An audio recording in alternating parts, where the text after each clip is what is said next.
esse amor maior nos ampare para termos uma noite de estudos produtivos.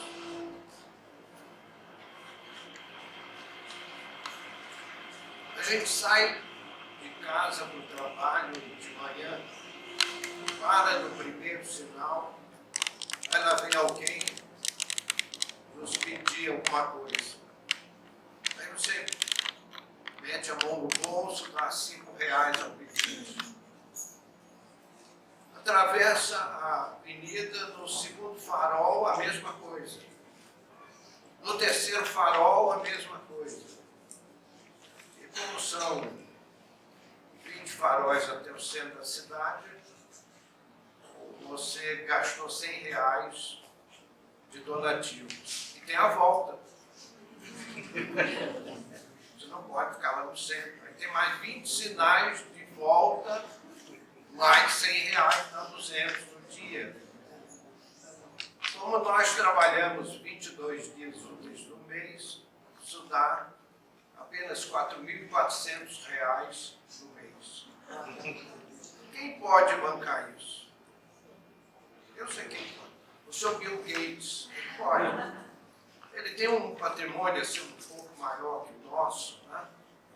O nosso coletivo aqui. Fazer o quê, né? Esse mundo é assim, tem suas características. Esse exercício de matemática fictícia é apenas para nós provocarmos o assunto e fazermos algumas lógicas. Se a pessoa acha que deve dar dinheiro na rua, que o faça. É uma questão de foro íntimo. Eu quero dar moedas, cédulas na rua. Tudo bem. Aqui não está, e se alguém imaginar que estamos sendo contra a filantropia, em nenhuma hipótese. É um direito líquido e certo das pessoas em fazerem o que bem entender de seus capitais. Mas a doutrina espírita, ela é uma doutrina que nos chama para a racionalidade, para a coerência. E, à luz da doutrina, nós gostaríamos de analisar esse aspecto. Algumas pessoas chamam esse tema de polêmico, mas quando nós aplicamos as luzes da doutrina espírita, a doutrina é tão maravilhosa que todos os aspectos polêmicos se diluem. Eles vêm para uma racionalidade quando nós conhecemos com profundidade a doutrina. Não por nenhum privilégio pessoal, mas porque convivemos com seres mais adiantados que nos trazem os seus pensamentos, tiram as nossas dúvidas, mesmo para os temas polêmicos. Então vejam bem, irmãos, nós respeitamos aquelas pessoas que exercitam distribuir dinheiro na rua e achamos mesmo que é uma questão inquestionável. A pessoa tem esse direito. Não podemos ferir a liberdade alheia. Mas eu começo a me fazer algumas perguntas. Se dá uma moeda a alguém na rua, isso resolve o problema da pessoa. Deixa eu ir mais longe. Eu me pergunto se eu não estou financiando a mendicância. Há quem diga que a esmola na rua é uma consequência do pedinte. Mas aí eu coloco, sendo o advogado do diabo, eu pergunto se não é a esmola na rua que faz o pedinte. Que garantia nós temos de que aquela pessoa é realmente necessitada ou se não é um malandro? Vou mais longe. E o alcoolismo? Que nós eventualmente estaremos estimulando. Então, meus amigos, eu dividiria os donativos em filantropia e caridade. Nosso amigo acabou de falar em caridade. Eu faço diferença entre filantropia e caridade. Se eu sou assim um aprendiz de Bill Gates, que eu sei que é o caso dos amigos aqui presentes, que estremecem Wall Street quando pega o tamanho do cheque por isso. Quando começa a pensar nas ações, Wall Street entra em pânico. Aí eu pergunto se quem dá uma moeda se está fazendo caridade. É pela temeridade, é cômodo. Dar uma moeda ao pedinte é a coisa mais cômoda que existe. Que a filantropia é. Mas nem sempre é caridade. Porque a caridade, ela ajuda com profundidade. Por exemplo, você silenciar uma ofensa grave, um insulto, isso é caridade. É aquela doutrinação sem palavras. É a pregação do exemplo. Isso é caridade. Como disse nosso companheiro, que fez seu comentário antes dos nossos. Então nós pensamos, amigo, que precisamos analisar isso à luz da doutrina com uma certa profundidade. Nesse terreno da filantropia, todo mundo tem uma história para contar, eu duvido que não tem. E geralmente uma história de desapontamento. Eu vou me situar para não levar para o terreno pessoal, porque quantas e quantas vezes tivemos terríveis decepções com solicitações de donativos. Aqui mesmo no nosso bairro de Moema, que é um bairro de classe média, alguns dizem que é classe média alta. Eu moro aqui, não sou da alta, então eu chamo só de classe média. Eu comecei a receber em casa uma mala direta de uma organização filantrópica. O que se dizia filantrópica? E o endereço aqui no Moema. E a correspondência via em nome de uma pessoa falecida há muitos anos. Então eu fui lá procurar a instituição para pedir para tirar o nome do cadastro. E aquela que se dizia uma instituição filantrópica, era uma belíssima casa aqui no bairro, que nas garagens tinham 2 BMW. É uma filantropia extraordinária, né? Aí veio um cavalheiro lá e disse, meu amigo, eu estou recebendo essa carta, dá para o senhor tirar do seu cadastro e tal. Aí, tá bom, eu vou tirar, tal. E continuei recebendo a carta. Então, a gente vê que isso é uma indústria. Eu assisti 2 programas de televisão, porque nós fomos falar de experiências pessoais para a noite, dentro do tema. Eu assisti 2 programas de televisão dentro do assunto. Primeiro, na minha terra natal, que é o Rio de Janeiro, o centro do Rio de Janeiro tem uma área nobre, comércio nobre, que é a rua Gonçalves Dias, rua do Ouvidor.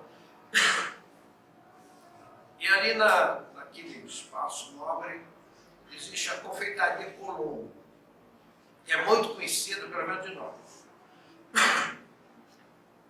Então, os repórteres ficaram no sobrado em frente, e uma das atrizes da Globo, vestida de mendiga, travestida de mendiga, ela ficou durante meia hora na porta Colombo pedindo esmola às pessoas.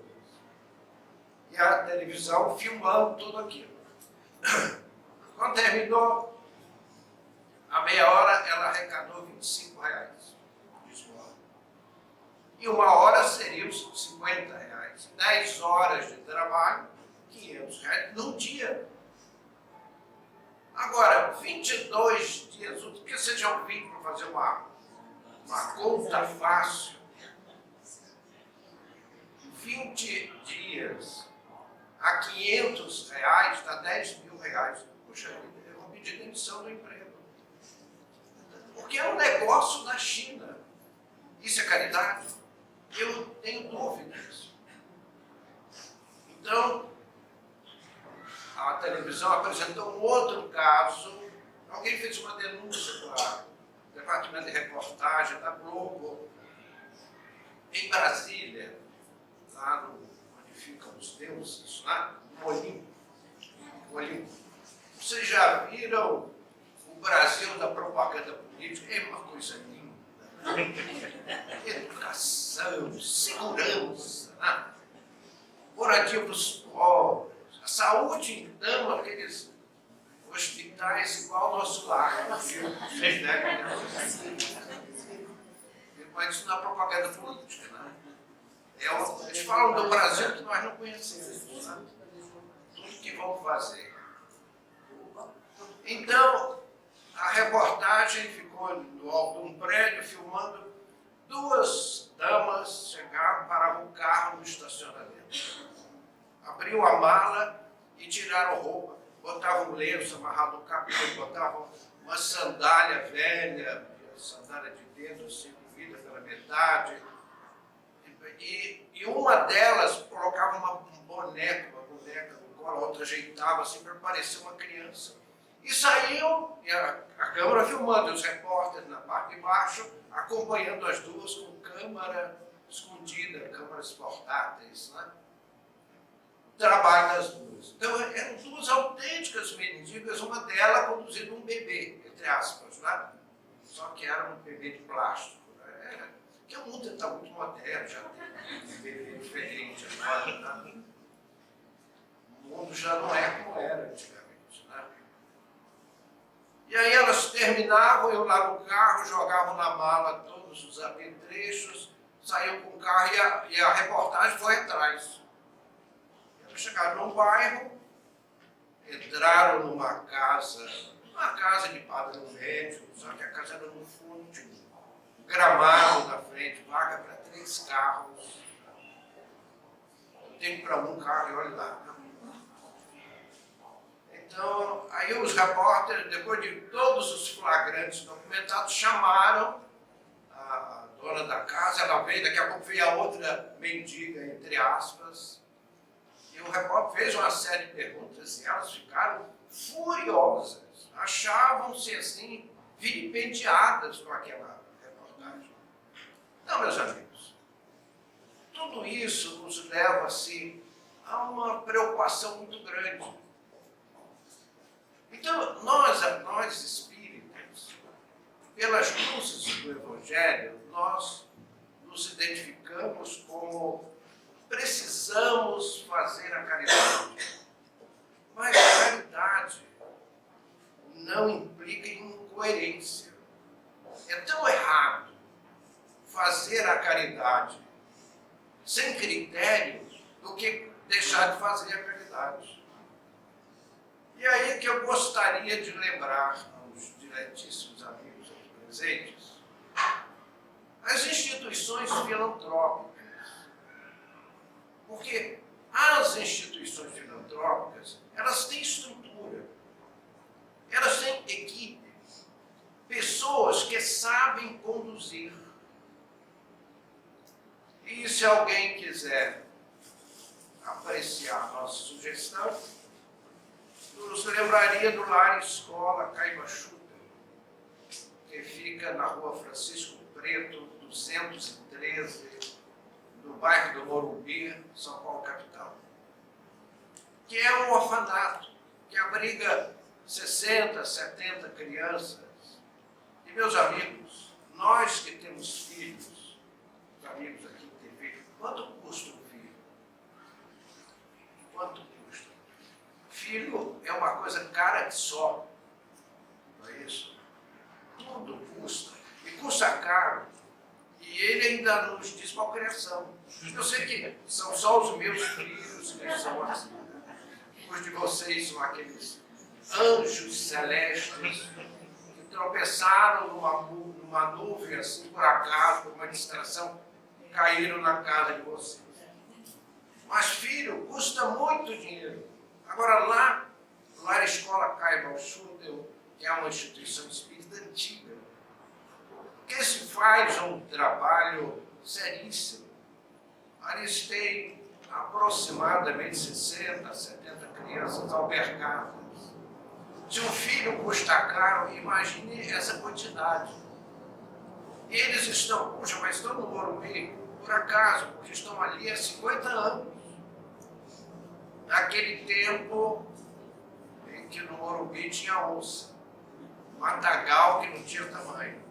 Então, a instituição comprou o terreno e fez ali aquela organização filantrópica.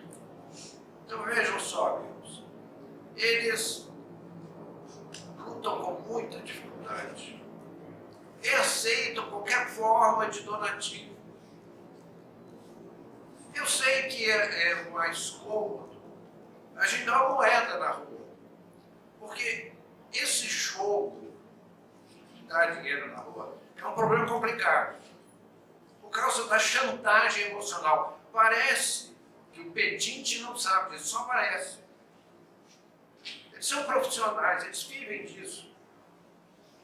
E a gente sente um constrangimento, vem uma mulher com uma criança, de repente pode ser um boneco, né? Enrolado, e nos pede um dinheiro. Aí você tem um constrangimento, você tem coragem para dizer não. Agora, vejam só, nós temos que respaldar a nossa decisão no serviço que nós prestamos a instituições beneméritas, seja ligada à Igreja Católica, à Igreja Protestante, ou às instituições espíritas. Nós, espíritas, temos magníficas, seríssimas instituições filantrópicas que nós devemos colaborar. Lá no Caibal Schuttel, lá na escola Caibal Schuttel, que funciona junto do Centro Espírita Irmã Sheila, e nós participamos ali há muitos anos. Já perdemos as contas, são tantos anos que já perdemos as contas.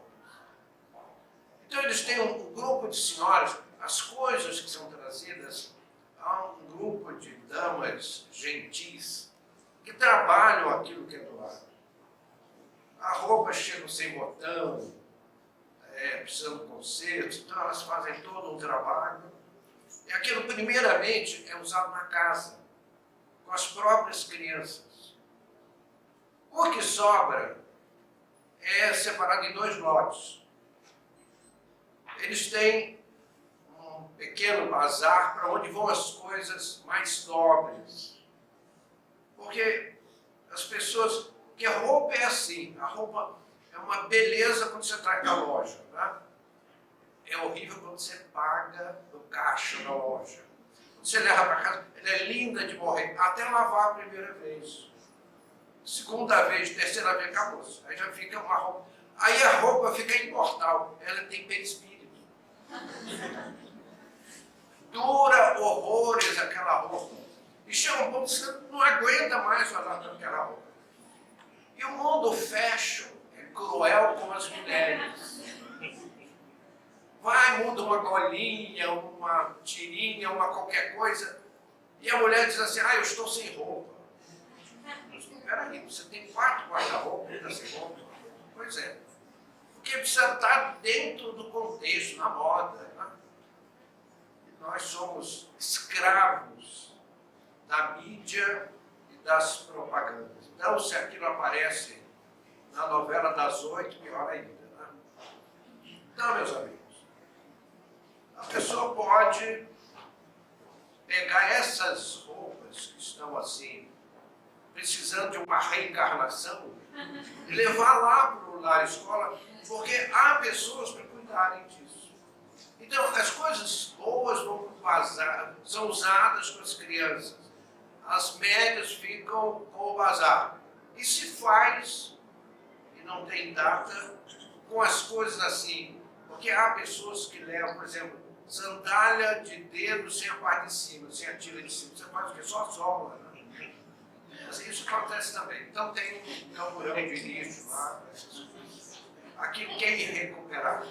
Então aquilo que é muito modesto, está aí muito modesto, é feito o bazar da pichincha. Aí faz fila na porta da instituição e eles vendem por R$5 um saco. Uma pessoa compra um saco e uma senha de saída. Então vai lá, encher o saco do pichinchão lá, e tudo isso faz recursos para manter a instituição que custa os olhos da cara. Porque nós, espíritas, não fazemos da religião meio de vida. O espírita vive do seu trabalho honesto. Então as instituições espíritas lutam com muita dificuldade, principalmente uma instituição filantrópica que abriga dezenas e dezenas de crianças. Custa muito alto, porque aquelas crianças precisam de todo o atendimento pediátrico, odontológico, escola, transporte, etc, etc. Meus só, amigos, é evidente que é mais cômodo você apaziguar a consciência dando uma moeda na rua do que ir lá no orfanato levar uma roupa usada. Porque tem que pegar o carro, tem que ir num bairro distante. Mas, meus amigos, é isto que é caridade. A caridade não é quando você doa alguma coisa, é quando você se doa. E você levar o seu coração lá naquela instituição em alguma coisa. Eu pergunto, se são as crianças, se a instituição está recebendo, não somos nós. Porque nós somos, meus amigos, espíritos falidos. Somos devedores insolventes do planeta terrestre para resgatarmos erros dramáticos do nosso passado espiritual. Então a vida nos oferece oportunidades.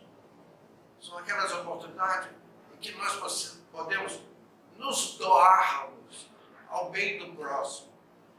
Mas é melhor a alguém que não vai fazer isso, que ele dê, na sua convicção, uma moeda na rua. Eu citaria ainda duas coisas desse terreno de doações. Primeiro é o tal do telemarketing. Toca com o telefone, se atende. O meu nome é Deise, eu estarei falando com o senhor a respeito, não sei o quê. Aí lá vem uma solicitação financeira. E às vezes em dias terríveis. Somente no fim do mês, eu sei que não é o caso de vocês, mas pelo menos é o meu caso que só pode. Quando vai chegando o fim do mês, eu até gostaria que todos os meses fossem como fevereiro, só 28 dias, né? Para dar conta de pagar as contas, que o capital se dilua bem num mês mais curto. Só fazer um mês mais curto. Aumenta o dinheiro, né? Então, meus amigos, aí lá vem essas solicitações. Vejam só. O que eu acho que a pessoa que não embarca numa causa elevada, é melhor que atenda isso. É como aquele criança esperança. É fácil pegar o telefone, discar 0800, patati, patatá, e dar R$5. Puxa, vou para o céu por causa disso. Meus amigos, está faltando algo nesse aspecto. E o outro é a chamada mala direta. Como aquele cavalheiro que eu fui visitar, a gente vê que é uma indústria. Aquilo é feito por uma empresa que produz aquelas malas diretas, que posta. E aquele que arrecada sequer participa disso. Então, meus amigos, também são organizações que nós não conhecemos. Com discursos belíssimos. E nós já vimos cada reportagem na televisão sobre esse assunto, de arrepiar os cabelos. Eu iria, nesse momento, me lembrar, vou me lembrar, de um centro espírita que eu participei. Lá ia 2 vezes por mês fazer uma palestra. Chamava-se Missionários da Luz. Lá havia uma senhora, um casal, cuja esposa tinha uma mediunidade cristalina. Ela conseguia refletir os espíritos. Uma obra de perfeição. Eu nunca vi, perdão, vi do Chico. Vi do Chico. E essa senhora, como médium de incorporação, era o Chico Xavier. Tal a pureza da sua atividade. E eles faziam a instituição, o lema da instituição era colocar na prática aquilo que se teorizava. Eles faziam um trabalho belíssimo. Eles faziam, na verdade, era dividido em 2 trabalhos. Um deles, eles chamavam de infortúnio oculto. Os amigos, infortúnio oculto é a pobreza envergonhada, que é o nosso caso. Eu morreria de fome antes de ficar na rua pedindo dinheiro. Com certeza. Há aquelas pessoas em condições terríveis ao nosso lado e a gente não sabe. Passando dificuldades terríveis. Conheci muitos casos assim. E eles tinham um grupo de pessoas, e esse grupo era dirigido pelos próprios espíritos, e essa senhora que me recordo, que tinha uma mediunidade extraordinária, as pessoas amavam de paixão ir lá conversar com ela com seus problemas. Ela entrava nos seus problemas como se fosse uma pessoa que estivesse convivendo na sua vida íntima. Impressionante aquela senhora. Então, a ajuda financeira, roupas, remédios, alimentos, era um trabalho pesquisado. Então, tinha-se uma auditoria. Quantas vezes uma pessoa vai lá, pede uma coisa, vai na casa da pessoa, tem geladeira, freezer, TV LCD, com conversor embutido, antena UHF, né? Pegar TV digital, sistema de som, e umas garrafas assim, de uísque na prateleira. Né? Essa pessoa é necessária. Nós tivemos fiscalizações que eram feitas pelo grupo. Primeiro, a observação era feita pelos espíritos que traziam informações através dessa senhora. Mesmo assim, iam 2 senhoras fazer uma visita, verificar como era realmente. Era o chamado infortúnio oculto. Então, quando uma pessoa estava realmente com profundidade, necessitada, numa situação difícil, a instituição se conglomerava para ajudar aquela pessoa. Era uma ajuda com muita objetividade. Eles faziam um trabalho de socorro material e socorro espiritual. A casa fazia um trabalho que eles chamavam de campanha do quilo. Meus amigos, aos domingos reuniam-se entre 8 e 9 horas os trabalhadores da campanha do quilo. Você precisa ter tutano para fazer aquilo. Botar um saco nas costas e correr o bairro. Cada grupo tinha um certo número de quarteirões para serem visitados. Iam lá jovens, idosos, gente de todo tipo, fazer a campanha do quilo. Pedir, esmolar, não para si, mas para pessoas realmente necessitadas, vistas, conferidas como necessitadas. Aquela pobreza envergonhada que não tem coragem de falar que está sofrendo. Morre em silêncio. E a casa fazia um trabalho de desobsessão na campanha do quilo. Então, um fundamentos de desobsessão era fazer a campanha do quilo. Nós conhecemos nessa instituição um brilhante jurista, um cavalheiro de renome na área do direito. Ele ficou para lá de surpreso o dia que chegou na instituição para fazer a campanha do quilo, e lá encontrou um juiz de direito, o doutor Emanuel, que era espírita, e que punha, apesar de ser um senhor idoso, saco nas costas, para era de juiz de direito. Então saíram aqueles dois militantes da advocacia, do direito, da justiça, pedirem esmola. Meus amigos, a coisa mais linda do que isso. E quantas pessoas chegavam no seu problema grave de obsessão, fazia a campanha do quilo e ficava curado. E tudo aquilo que era arrecadado era doado ao infortúnio oculto. E se sobrava para instituições beneficentes públicas, que vivem aí caindo aos pedaços. Então, meus amigos, aquela instituição nos deixou saudade. Aqueles companheiros eram de quatro costados, eram cristãos autênticos. Quantas pessoas ilustres saíam por aqueles bairros com um saco nas costas e ouviam a malcriação. Vocês já pensaram? O juiz de direito chegar numa porta, bater e pedir: campanha do quilo, vai trabalhar, vagabundo.